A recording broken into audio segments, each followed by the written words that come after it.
First, I would like to thank Catherine to give me the opportunity to come back here to Roscoff. It's been a while, actually, and I was thinking when was the first time I came to Roscoff. I think it was about 2008. At that time, I met a young Colombian and a young Fabrice, and we were discussing at that time, the Tara Ocean expeditions. So it was a dream, and the dream comes true.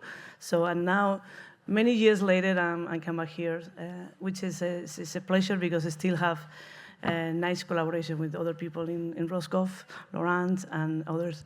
So I'm very thankful for this opportunity.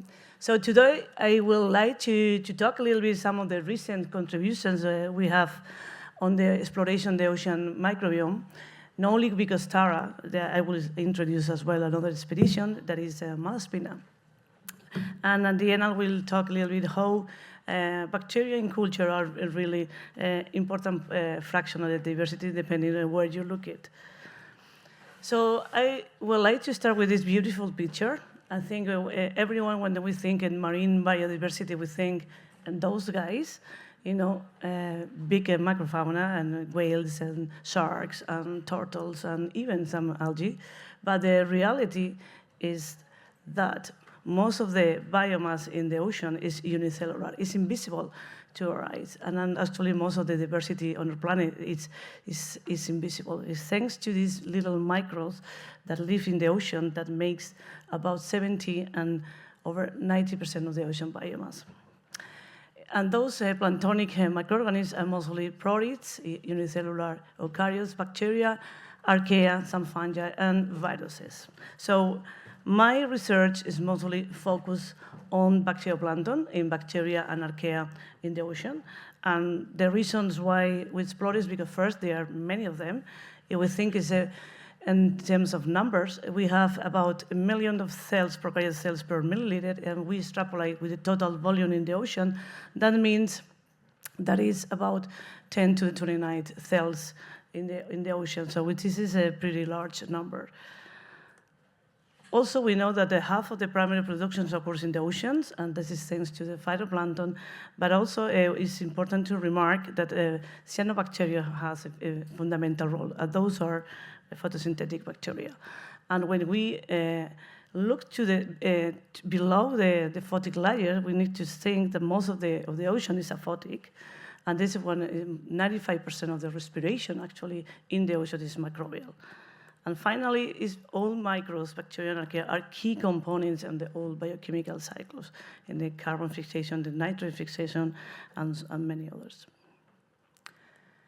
So, however, there's a little bit, or 11,000 species described actually in pure culture of a prokaryote species, and less than 1,000 are from marine origin.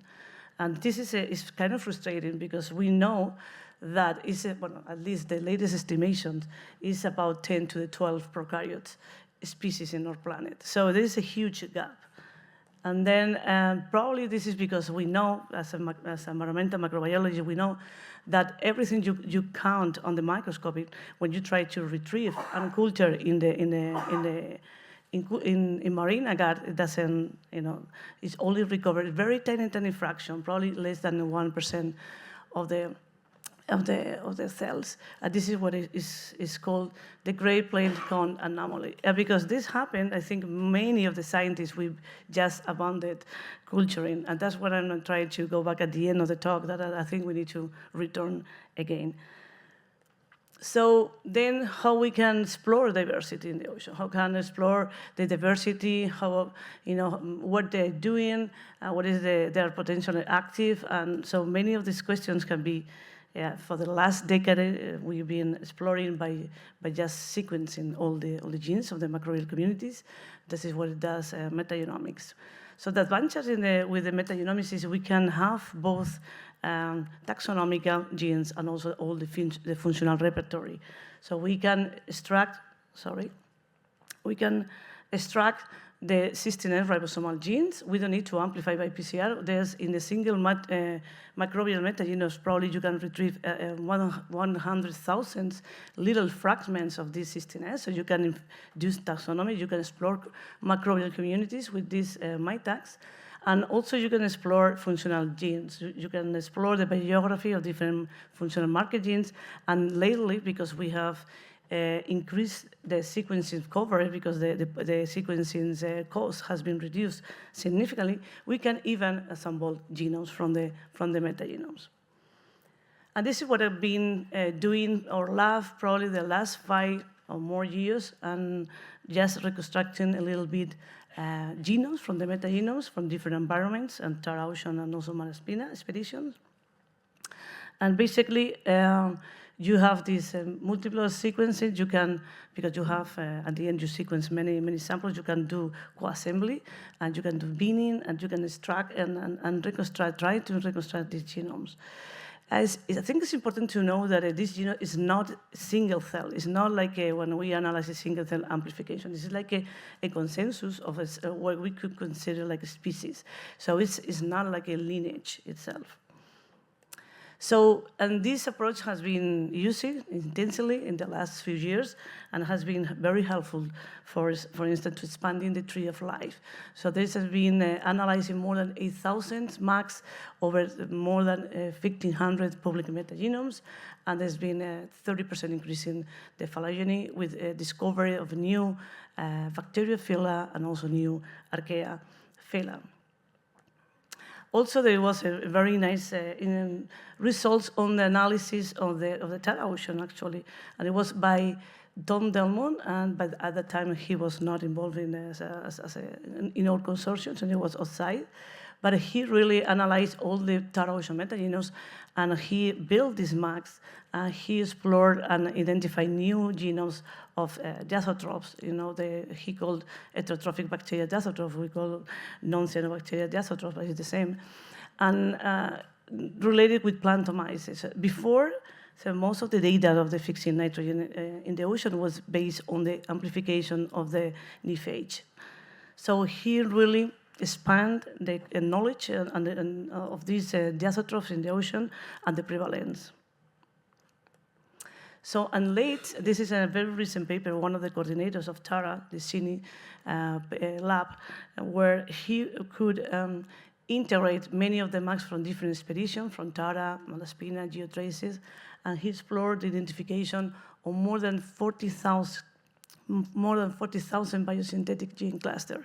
He did a very beautiful tree with many different taxa, and he discovered, well, he saw some of the new species, this Eremibacterota, with these weird names, that could be up to 6% of the total fraction of the communities in specific places.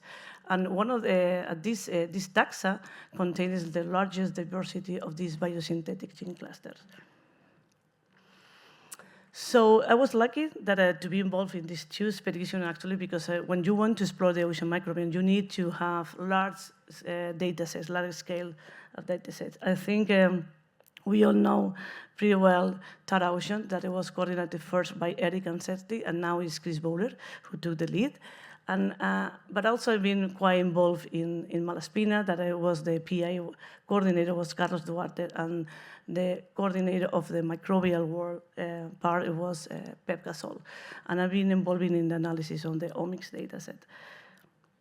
So I think both expeditions have unique features, and I think that they are quite complementary. Tara Oceans recovers very well different oceans and the latitude. This is the polar that it was done in 2013. And Malaspina, it has more in the temperate and tropical oceans and covers some of the ocean regions that it was not covered before on Tara. So on Tara, I think one of the beauty is that we could actually enrich different plankton groups and explore different, because we did a lot of size fractionation. So we could explore the viruses, gyruses, prokaryotes, and protists, and zooplankton, and so on. And However, we know that 80% of the total volume in the ocean is aphotic. And I think in Malaspina, it was interesting because at that time did very nice vertical profiles from surface down 4,000 meter depth. As you know, on Tara, we only did from surface to mesopelagic, which is covered about 1,000 meters depth. And it is in the deep ocean where is half of the total heterotrophic activity occurs, and is where it contains more than 70% of the microbial cells. So the last few years, well, last probably 5 years, we've been intensely working on the data set of Tara polar cycle. As you remember, Tara sampling during 7 months, 20 different stations that covered different Arctic marine areas. So these areas was described by oceanography and physical processors. And this is, again, the different marine, Arctic marine areas that the Tara Ocean was covering at that time. And it was a lot of information before Tara arrives. I think this is good to acknowledge all the work that has been done using molecular approaches with carfish, with in situ hybridization, micro outdoor radiography with amplicon and some of the metagenomes. So, and that, we know that the seasonal is difference in microbial communities composition is a strong succession of different microtaxa and communities across the polar Arctic. So in the beginning, during the winter, we know it's dominated by a different diversity of the chemiolith autotrophs, dominated by ammonia oxidase and archaea that can be really abundant, up to 70% of the total cells, and has been also describing some blooms of the beta protobacteria. And but during the spring is when the massive blooms of macroscopic algae is occurring under the sea ice and release tremendous amounts of the dissolved organic matter, and then is when many other heterotrophic bacteria blooms as well, using this DOM, and some other are gamma protobacteria, alpha protobacteria, and bacteroidetes. I use large-scale classification. That's the problem with the previous work, that is sometimes we only have the information at the class or even sometimes on the genome level and maximum resolution. And in the end, so there was an atom that is basically, there was very little information previously. So Tara was trying to fill some of this gap and try to get a maximum resolution possible at the genome level. So again, so we did sampling from spring, summer, and some of the fall. And this is the different station, and this is the marine areas and that we were sampling. We collecting over 41 metagenomes and metatranscriptomes, that is not here, over these 20 stations from surface, subsurface, and mesopelagic. And we build these genomics bins, over 3,000. But from these genomics bins, we only use a fraction of them that we could actually consider truly like a max genome based on the contamination and the completeness of this genome. And from this genome, we could infer the metabolic capacities, the prevalence, and the gene expression, because we mapped those genomes against the metatranscriptomes, and we tried to identify, like we call a polar prokaryotic species sentinel. So that means there are these genomes that have a polar distribution and are not only present, but also are transcribed. So first, we select only the ones that we consider that had to be, usually from downstream analysis, they have that we call truly max. And for that, it had to be at least 50% complete and less than 10% contaminated. The contamination is based on the presence of different single gene markers in this genomics. So usually there's a pool of marker genes that's only occurring once in every bacterial genome. And if you find many copies of those, you have an estimation of contamination. So then we also classify using the GTDB. This is a genome taxonomy database, and we cover many different phylums, and interestingly, 80% of these max genomes could not be assigned to no species, actually. And we identify one class, 2 other new, 17 families, and in total, over 500 novel species. So basically, as a summary of this, so this is a huge, I think, nice catalog that is public, so everyone can really dig a little bit more, so we cannot have and explain everything of this genome in a single paper. And this is public already.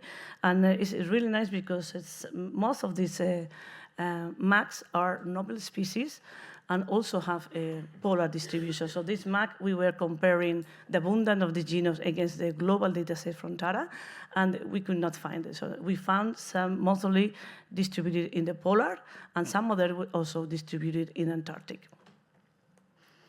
So, but what are they doing, these microbes? So what these MACs are potentially active. I say potentially because I always, we compare it with against the metatranscriptomes. So we didn't do any experimental analysis yet.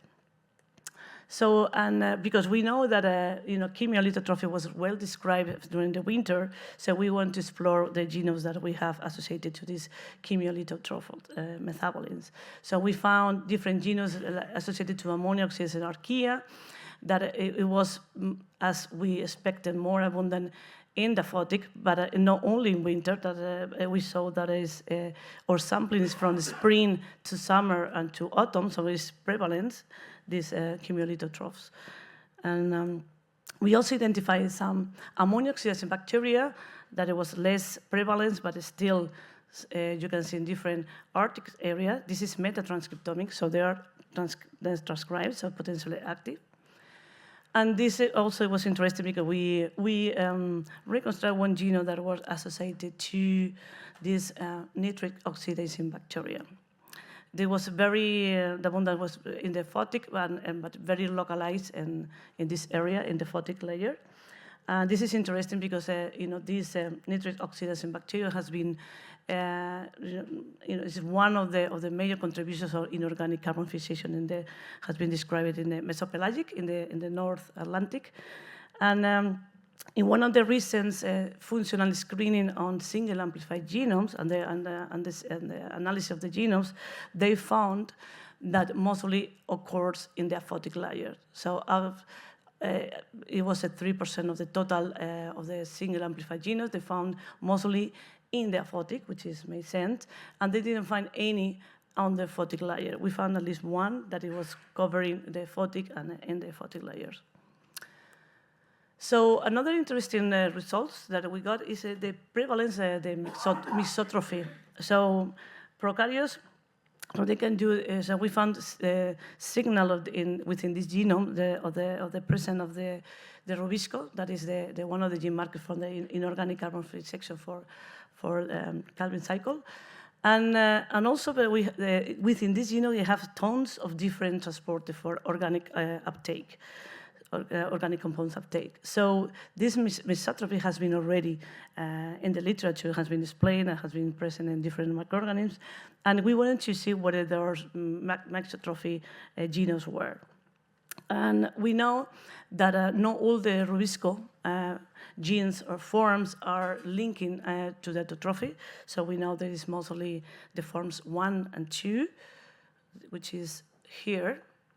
So basically, out of the 15 MACs that have different rubisco forms, only those are the ones that we consider like a potential autotrophos, so the chemiolithotrophos. So these are one of the some of the gamma and alpha proteobacteria. And what is interesting is when we observed the prevalence across our data set, we found that these potential genomes that could be mixotrophs were prevalent across seasons and across depth. So the ones that is only in the North Atlantic is the cyano, but the rest are the alpha and gamma genome bacteria that could be mixotrophs. As you see, it can be found in different surface and different marine areas, so it's prevalent. So I think that this is nice because it's one of the main results that the mixotrophy can be prevalent in this environment as well. not only actually in the Arctic, you will see now in the deep ocean that also is a similar trait. So basically in this publication, we released these data sets, which I think is very nice. We observed the prevalence of the mesotrophos. We identify this polar sentinel, so which means there are genomes that are highly transcribed in the polar and have a polar distribution. Some of them are really specific for one station, few ones, and some others have a pan-Arctic distribution. So I think that these ones could be followed in the different expeditions in the future. So the second story is about the deep ocean. Actually, Malaspina, we did this transit and we collected water down to 4,000 meters there to the bathypelagic, and we're sampling in two different size fractions. One is the small one, that is 0.2 to 0.8, that is what we call free-living bacteria. And the second one was 0.2 to 20, that in this fraction, you may expect bacteria that could be associated to particles, but also picoeukaryotes. So in this work, we also sequenced the metagenomes. The sequence depth was not really high at the time because it was funded by the JGI. So it was free, so they give you whatever they want. So that's... but it was interesting because we end up with over 1 million of non-redundant genes, and we integrate our gene catalog with the Tara Ocean Reference Gene Catalog version 2, the last one, and we observed that almost more than half of the genes from our catalog, from the bathypelagic, are new. So it was not included in Tara Oceans previously. So this is actually, you can see here what is the blue colors are the proportion of genes unique from Malaspina in different stations. This is for the free-living fraction, this is from the particle attached, and in both size fraction, the blue are unique from Malaspina, and this color is orange, and is mixing between Tara Ocean and Malaspina. So there's a lot of novelty in the deep ocean. And that's why I think it's nice to integrate different gene catalogs, so at the end, the people can use most of them. But it's a lot of work. So in this paper, we also released, we did this max approach again, and we also got about 300 max. And again, a lot of novelty, about 60% of the max we could not classify as a species level. And we also observed prevalence on mesotrophs, as we did in the Arctic. And one of the things I want to mention just a little bit, it was the presence in the bathypelagic of 3 genomes of these known cyanobacteria diathotrophs. Previously, Tom Delmon used Tara Ocean, that he discovered many different new lineage of these groups, of these diathotrophs. But we also observed some of the new genomes in the bathypelagic. And actually, this is one example of these 3 genomes. This is basically different max, and this is the taxonomy, this is the coverage, the occurrence across the data sets, and this is the genome assembly. Many of them are really complete, and many of these must have different versatilize and metabolisms. They can use different compounds, and these 3 have the complete operon from the nifage. And when we look at a little bit more into detail, 2 of them were related to alpha proteobacteria, and they were located in very small number of stations, and they were associated to particles, actually. And this is where the novel ones, because the third one that is here is actually distribution is different, and actually is related to this taxus, this Ketobacter, is a gamma proteobacteria, and it is also observed is 100% identical to another max that Tom Delmon discovered for Tara Ocean. So, and the third story, I think this is when the cultures come in play. I think when we were analyzing the Malaspina, one of the first papers that we published was the distribution and the diversity across the data set using amplicon tags. So, and I was really curious because when we plot, this is a rank abundant curves, where this is the top most abundant taxa in the bathypelagic deep ocean based on cystinase amplicon tags. And when we plot all our OTUs, we were surprised to find that within the top 10, many of them were related to culture. So if you do the same rank abundant curves in the photic layer, you will find SAR11 and culture and culture and culture and so on. So we were surprised to find this thing. So we were, we thought that maybe this is actually the culture that has been, the fraction of this bacteria that could be cultured, heterotrophic bacteria, could be really a significant fraction of diversity in the deep ocean. So we hypothesized that it could be a case, but we need to really have some proof. And to do that, we have a PhD student. This is Isabel. He spent more than 2 years isolating across different stations across the world. And you can see that is different layers from surface, DCM, optimal minimum zone, and deep, and from different expeditions.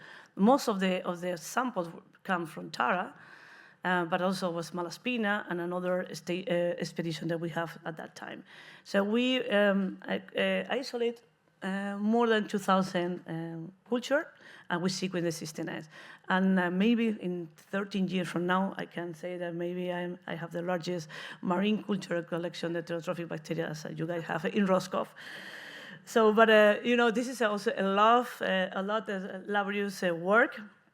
And when the first time that I talked to Isabel, she was not really convinced, so I had to really to tell her that I'm sure there will be a really nice fundage with this cultural collection.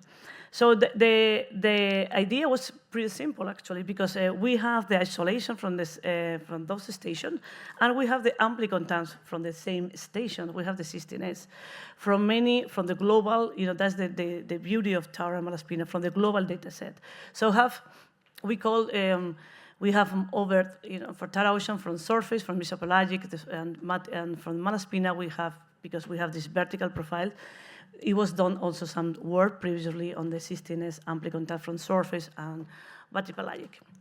So the idea is to really compare, basic comparison between the cystinase ribosomal genes that could be with this Sanger, so it's longer, we can really map with this region, and compare exactly the same region, and compare at the maximal resolution, that's 100% identity. So this is what we call zeta, the zero radius OTUs.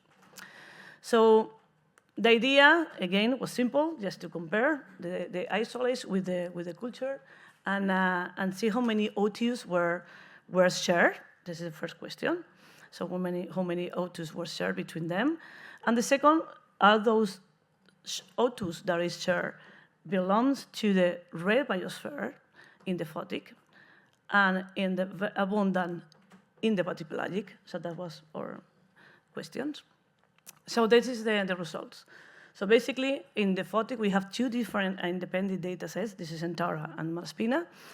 And you see the color means the OTUs that match with the sequence with the isolates. This is the color in the red here. And you see the number of TUs are low. This is 2.3. And the number of reads that recruits this OTU are low. So this belongs to the red biosphere.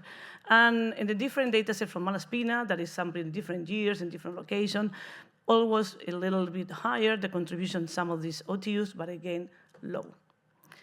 So when we, no, come on. It's not working anymore. Next slide, please. Okay, so for the next one, oops, no, okay. For the next one, it was really interesting because we see in the mesopelagic, this is the data set from Tara, that we start to cultivate some taxa that we could say mid-abundant. So again, the percentage of the OTU was low, but these OTU were not only rare biosphere. We got some of them that could be mid-abundant. But for the Bathypelagic, we got a champion. So we got, this is a Sulfitobacter, and it was the most abundant taxa based on the cystinase ITAX, and it was 100% identical to our cystinase of the isolate. And again, within the top 10, we got another taxa. So some of these OTUs that are not very high in terms of numbers can recruit a lot of bits on the diversity. So the next slide. So basically the idea, this is the same kind of representation, is that even in the number of the OTUs that match between cystinase environmental sample and isolate is not really dramatic high, and so in the photic, in the Bathypelagic either, but some of these are really abundant in the taxa and can be mapping. Next slide, please. Up to 30% of diversity. So on the last thing that we thought, okay, so this is so we found isolates that are rare in the photic layer, and we become abundant in the deep ocean. So it has to be connectivity, and the connectivity is we thought that it will be through the particles that is sinking from the photic to the deep sea ocean, and it has been also already some beautiful papers that explain this connectivity from photic to the deep ocean through these sinking particles based on amplicon tags, not based on the culture.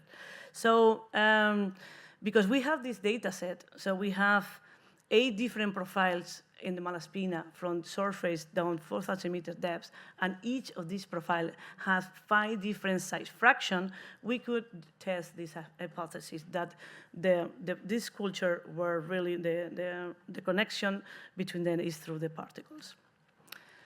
So basically what you see here is, again, this is the proportion of the OTU, this is a different size fraction, this is surface, DCM, meso, and Bathy, and this is the proportion of reads. Just check the legend here.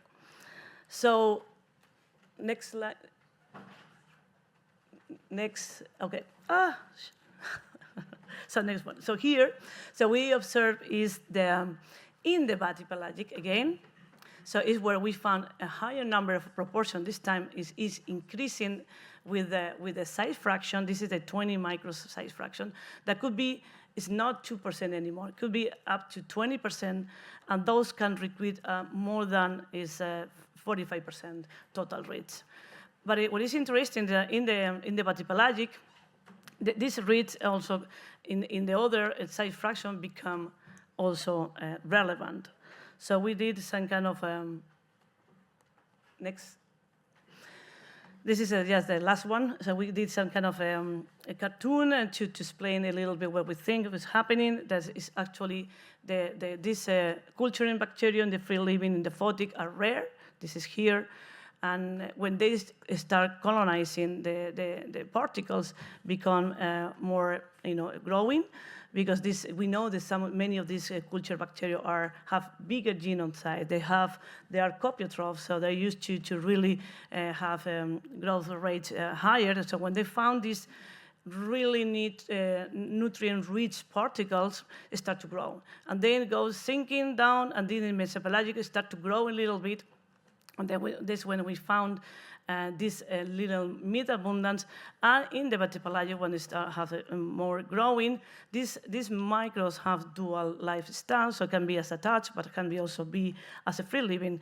And when probably when they consume the nutrients here, they can be living as a free living until maybe finding another particle.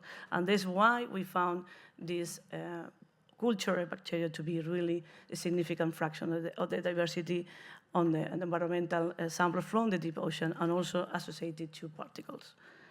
And I think I'm going to finish here the presentation. Yes, I hope that with this we may go again and try to do some more isolations. And just I want to thank the people. The last slide, and the last one. so to see, just to recommend, to see that this culture are really important. And this is just some of the people that have been working with me currently or in the past, including some of my previous PhD students and some collaborations thanks to Tara Ocean Consortium. I cannot put all the names here, and also some collaborators from Malaspina. So thank you very much.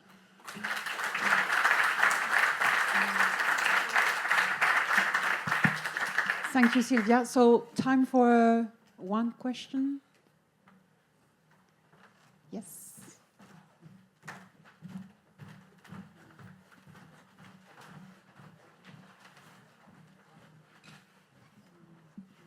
It's a great talk, Sylvia. It's nice to see people culturing the heterotrophic bacterial diazotrophs. Did you do anything special to attract the particle associated? Did you add particles or something to make them happier? Not yet.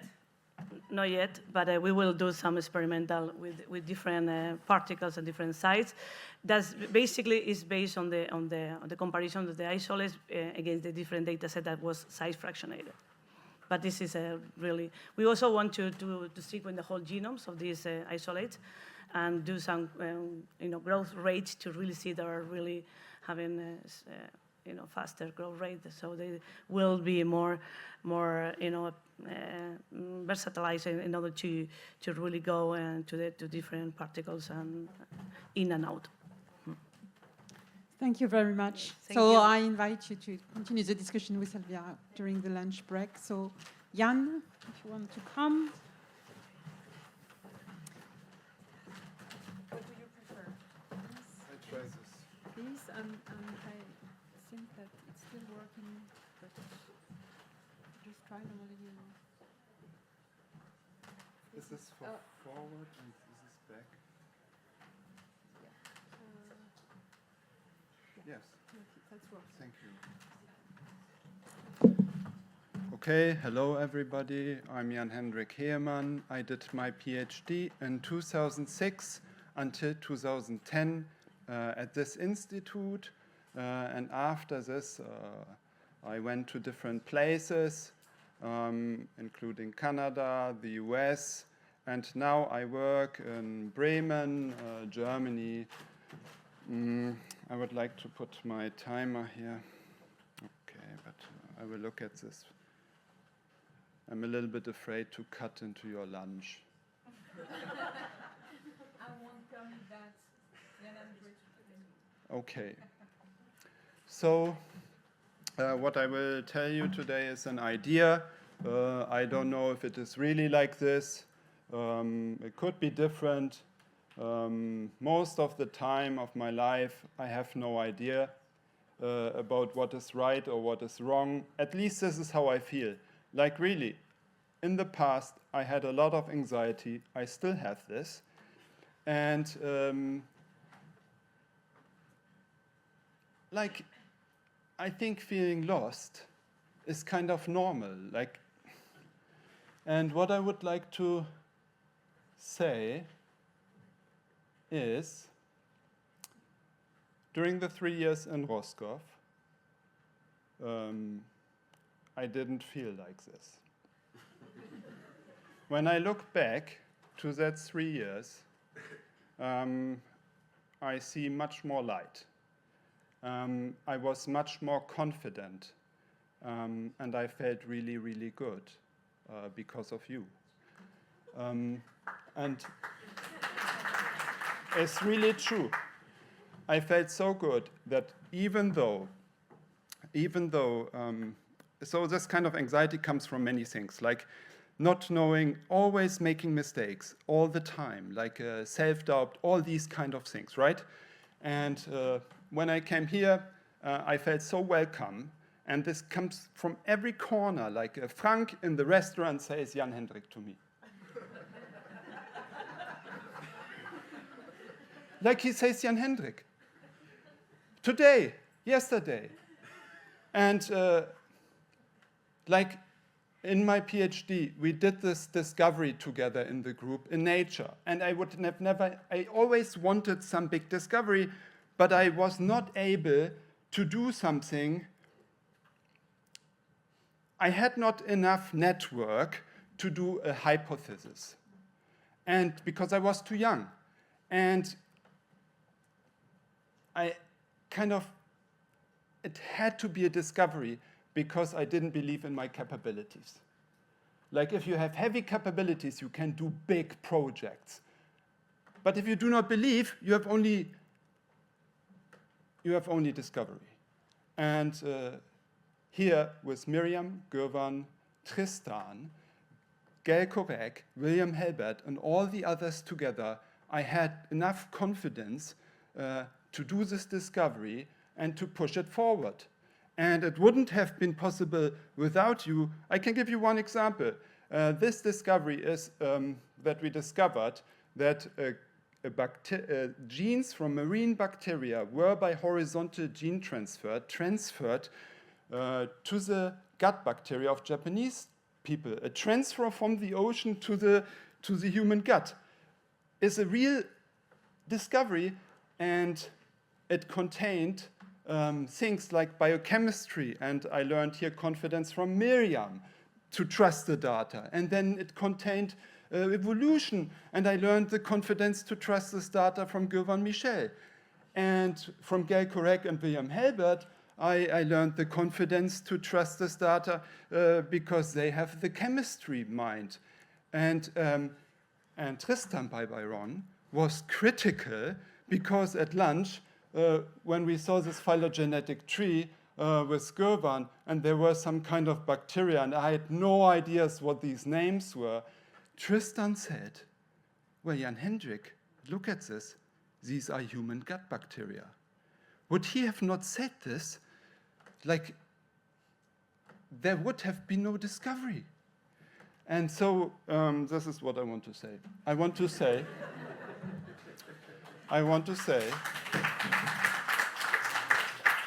that this space, the Station Biologique, allowed me to be so confident to push something like this forward. And I pushed it into that journal. This is what I did. And I could not have done it otherwise, or somewhere else. Today, I will give you an idea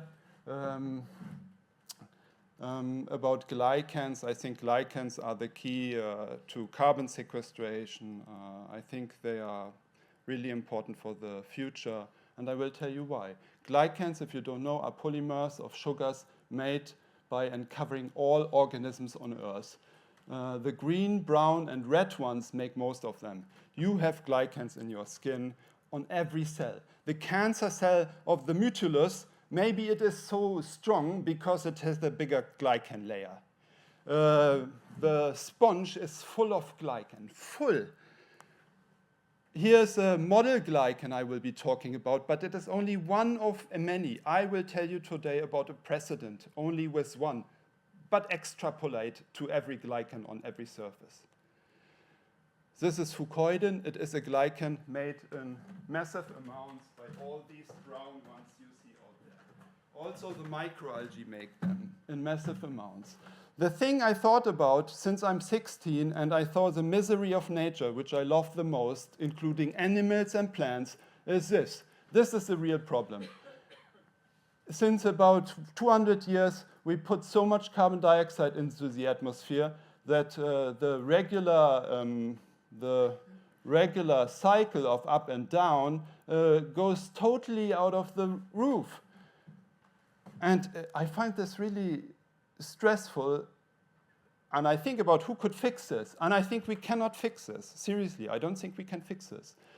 And this has to do with physics. Primary production, that is photosynthesis, makes 100 gigatons of carbon into carbon from carbon dioxide into biomass per year.